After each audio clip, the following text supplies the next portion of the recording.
user experience designer. I'm also entering the Human-Computer Interaction Design Master's Program here at IU in the fall. I essentially want to make your lives easier and people's lives easier in general, as well as make shiny things work. I'm also an advocate for volunteerism, social action, and do-goodery stuff. But I was thinking about how can I talk to you guys about this without being too obvious, boring, or condescending? Because making a difference really boils down to three things. You find what you're passionate about, you get people on board with your cause, and then you go out and do it. But this is seemingly obvious and doesn't really provide us with a lot of insights. Then I got to thinking about this guy. Well, you'll see him. Jacques Fresco. He's an engineer, an industrial designer, an innovator, a futurist, an activist, and a thinker. And he proposes to redesign our future by designing an entirely new infrastructure to create an entirely new world system for people to live in productively and peacefully, called the Venus Project. And we need this type of thinking. It's great. We need people thinking about tackling our future and thinking about how to design for a modern civilization. But I want to make change now, in the system that we live in, with the tools available today. So how do we do this? Well, there's some things we need to realize. Firstly, everything around us is designed, from a glass, to cars, to buildings, to websites, to the less obvious things like traffic and airport security and other specific interactions that we experience on a regular basis. Secondly, design is a profession. There are thousands of people that make a living and specialize in numerous types of design, ranging from web design, graphic design, to interaction design, and systems and service design. But even though all of these professionals exist, every single one of us is a designer because we each design our own lives. We design how we spend time with our family, what we do in our workday, what our houses look like, and how we spend our free time.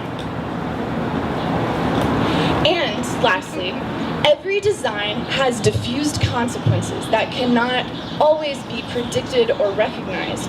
And since everything is designed, good design generally goes unnoticed because it's seamless and natural. But bad design is extremely disruptive. It may have once been a good design, but maybe it was designed for a different purpose or for use with different technology, and this creates an altogether different experience. But maybe it was just bad design. Consider seemingly simple tasks like mobile banking or using a navigation app to get to where you're going, and instead of putting you on a straight shot, it takes you on the route from hell. That sucks. Think about the last time you were frustrated by bad design. Maybe it was an automated teller or bad customer service, or a website that induces a seizure because they exist and they make your eyes bleed and they're there daily to day.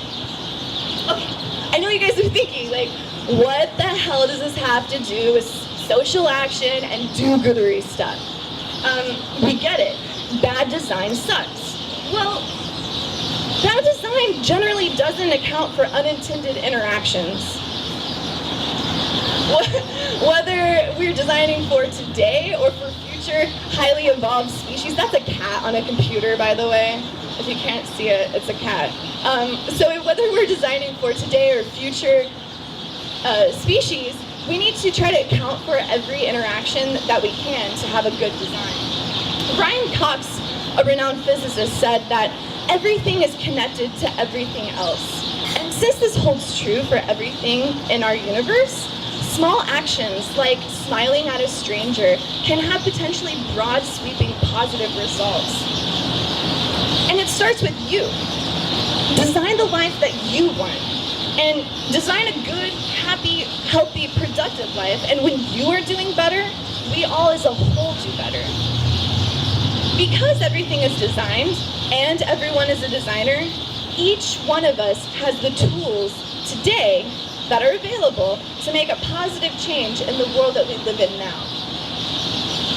As long as we can recognize and avoid bad design and understand the consequences of our own designs, Once we find our passion and invite others to jump on board with our cause, we can make a difference in the present world we live in, because unlike Reaganomics, bad and good design trickles up.